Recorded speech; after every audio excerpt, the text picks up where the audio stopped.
Welcome friends, स्वागत है आपका अपने चैनल इंडियन कानून इन हिंदी में। तो आज की वीडियो में हम बात करेंगे कि पति की तरफ से ये 3 काम होते ही पत्नी अपने केस वापस ले लेगी। कई बार पत्नी के द्वारा बहुत सारे केसों पर झूठे आरोप लगाए जाते हैं, पति और पति के घर वालों पर। पत्नी के द्वारा तो कई बार ये भी नहीं देखा जाता कि पति के रिलेटिव्स दूर दूर भी रहते हैं, लेकिन फिर भी उनका नाम पत्नी केस में ऐड करवा ही देती है। अभी तो वर्तमान समय में थोड़ी सी दिक्कत तो होती है, लेकिन अगर किसी का झूठा नाम केस में ऐड किया गया है तो वो आसानी से निकल भी जाता है।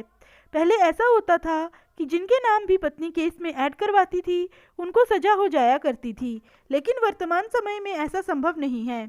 अगर पति को लगता है कि उसकी पत्नी ने झूठे केस किए हैं और अगर पति अपनी पत्नी की अकल ठिकाने लाना चाहता है तो उसे बस ये 3 काम करने होंगे। ये 3 काम करने से पत्नी दबाव में आ जाएगी और वो खुद ही अपने सारे केस वापस ले लेगी।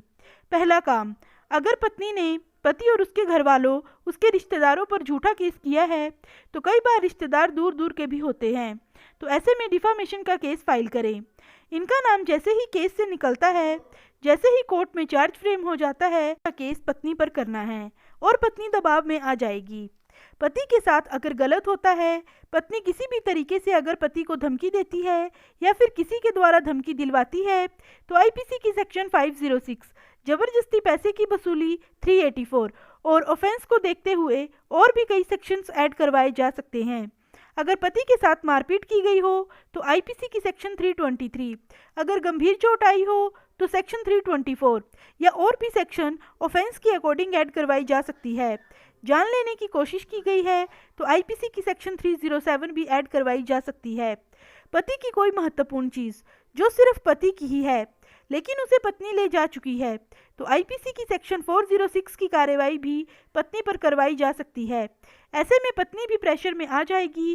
अगर पुलिस आपका केस दर्ज नहीं करती तो आप कोर्ट के माध्यम से भी केस दर्ज करवा सकते हैं, तो ऐसे में पत्नी अपने ही जाल में फंस के अपने सारे केस वापस ले लेगी।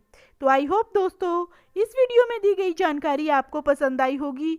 तो ऐसे ही कानून से संबंधित जानकारियाँ पाने के लिए आप मेरे चैनल को लाइक, शेयर और सब्सक्राइब ज़रूर करें। वीडियो में लास्ट तक जुड़े रहने के लिए आप सभी लोगों का धन्यवाद।